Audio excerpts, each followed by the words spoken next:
اولین شدم روادید را بیکار کردم. هر وقتی که میخواین همراه فرزنداتان بیاید رفت آمد کنید. ما احیا کنیم رسم و آیین‌های ملی تاریخی گذشته خود را احیا کنیم، از نو برقرار کنیم، رفت آمد کنیم.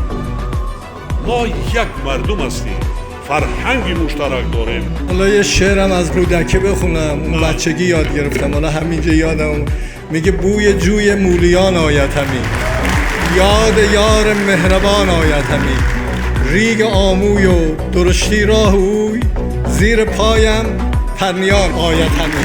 با خلاصه سختی راه آسونه، یاد دوستان و یاد یاران. هیچ شادی نیست اندر این جهان بردر از دیدار روی دوستان.